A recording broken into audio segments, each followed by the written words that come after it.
Hello everyone. Now let us see vibrations produced in the string. So what we have to do for this, we have to consider the string which is tied between the two ends. Suppose L is the length of the string, M is the mass per unit length of the string and T be the tension in the string. If you plug the string middle between the two ends, you will see a loop like this, such that nodes are formed at the ends and antinodes are formed in the center. Now the distance between two antinodes is lambda by 2, which is the length of the string. So you can write lambda by 2 is equal to L, or lambda is equal to twice L. Okay. Now frequency of vibration is N is equal to V by lambda, or you can say V by 2L, or you can write 1 upon 2L under root T by M, where root T by M gives the velocity of wave traveling on the string. So this frequency is called as fundamental frequency. N is equal to 1 upon 2L under root T by M is called as the fundamental frequency and first harmonic produced on the string. Now suppose by some means same length this thread middle point is set at rest by any light object. तुम्ही हा मधला जो point आहे तो काय केला, आता इथे आपण सेंटरला प्लग केलं होतं. Now you will not disturb the middle point. You will make this point stable with help of some light object, and now plug the thread in the midway between one of the segments. Suppose हा middle point आहे, हा segment आणि हा segment आहे. याच्या एका segmentच्या middleला जर तुम्ही string plug केलं तर now you will observe the two loops like this. Okay. Now length of the string is same, mass is same, tension is same, but you have observed the two loops. Suppose lambda 1 is the length of wave produced on the string, then this is lambda by 2, this is lambda by 2, so it is lambda 1 which is equal to the length of the string. Now here frequency is V by lambda, or it is V by L. Suppose frequency is N1, so N1 is equal to V by L, or you can also write 1 by L under root T by M, where root of T by M is the velocity of wave produced on the string. Now if you compare this frequency, fundamental frequency, and this higher frequency, you will see that N1 is equal to twice N, isn't it? If you multiply here by 2, you will get this frequency N1. So N1 is equal to 2N. This is your first higher frequency. So this is called as first overtone. And second harmony. Okay. Now let's move further. Consider one more example. Now the string is made to vibrate in such a way that you will observe the three loops. Same length, length change करायची नाही. Now you will see the three loops. Okay. Now here suppose lambda 2 is the wavelength of this wave, then this lambda by 2, this lambda by 2, and this lambda by 2. So here you have 3 by 2 lambda by 2 produced on the length L, same length. Wavelength बदलली, length तर थ्रेडची तीच आहे. मग lambda by 2 how many times? 3 times. So here you have lambda 3 lambda by 2 divided by 2 is equal to L, and now if N2 is the frequency of vibrating string, then V by lambda 2, which is equal to, here V upon lambda 2 will be 2L by 3, so here will be 2L and 3 will be multiplied in the numerator, isn't it? From this lambda 2 is 2L by 3. you are going to divide by lambda 2. So it will be 3 by 2L. Again V by 2L is the fundamental frequency, or 3 into 1 by 2L under root T by M. So 1 upon 2L root T by M is the fundamental frequency, and you can have here thrice N. So N2 is equal to 3N, that means second overtone and third harmonic. So from this you can say that when the vibrations are produced in the string, you have fundamental frequency, first harmonic, second harmonic, first overtone, second overtone.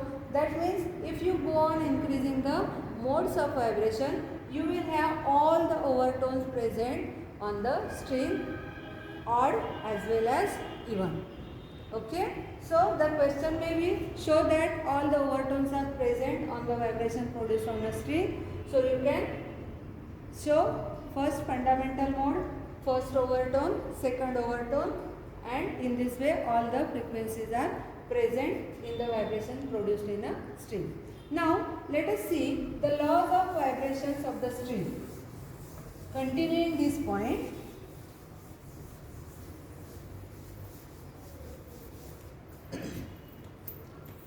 laws of vibrations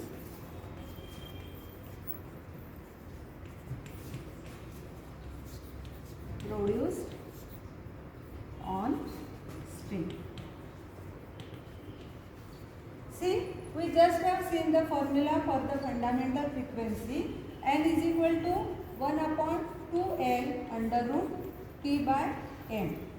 This formula only giving you the three laws of vibration of strings. See, first law, which is called as law of length. From this formula, you can see that if T and M are constant, then this frequency is inversely proportional to length, and this is the law of length. N is inversely proportional to 1 upon L, provided T and M are constant. लक्षात येतं? Formula जर बघितला तर आपल्याला N आणि L relate करायचा. So if you keep this term constant, you will see that N will be inversely proportional to N. This is also written as NL is equal to constant.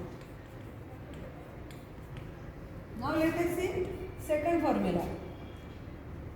Again, out of L, T and M, if you keep two terms constant, suppose L and M are kept constant, then this frequency is proportional to square root of T. So N is proportional to square root of T, which is called as law of tension.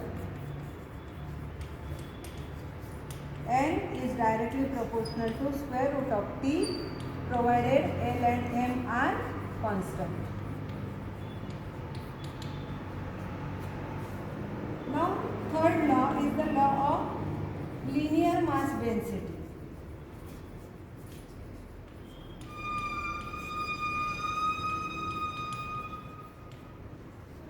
Now, we have to relate N and M. So, you will keep L and T constant. So, this frequency is inversely proportional to square root of M. You can see M is in the denominator, so N is inversely proportional to square root of M, and L and T are constant, where L and T are constant. Okay, so these are the three main laws of vibrating string. One is frequency is inversely proportional to vibrating length. Second is law of tension, which is frequency is directly proportional to square root of tension in the string, and third is the frequency is inversely proportional to square root of linear mass density, that is mass per unit length. Now from third law you are also able to relate radius and density of the string. See here, you have N is inversely proportional to square root of M. So this M is linear mass density. Okay, so linear mass density, if you have to calculate, So how you will calculate this? M is mass per unit length into density. So mass per unit length is calculated as pi r square L. This is volume multiplied by density divided by rho. Sorry, here density will not be there. Linear mass density means mass per unit length. So mass per unit length is how it is calculated? This pi r square L into rho divided by length, mass per unit length. So here you will get pi r square rho. बघा परत एकदा लक्षात येते का? What is M? M is the linear mass density. How it is obtained? It is the mass per unit length. So mass of the wire is pi r square L, volume multiplied by density divided by length. So L will get cancelled and here you will get pi r square rho. If you substitute this in this equation, see here frequency is proportional to 1 upon square root of M. That is frequency is proportional to 1 upon pi r square rho. So this frequency can be proportional to 1 upon r. या r square शी जर relate केलं तर square root मधून तो बाहेर येणार. So frequency is inversely proportional to radius and also this frequency is inversely proportional to square root of rho. So these two more laws can be generated from your third law of vibrating string, which is the law of linear mass density. Got this? Okay. Thank you.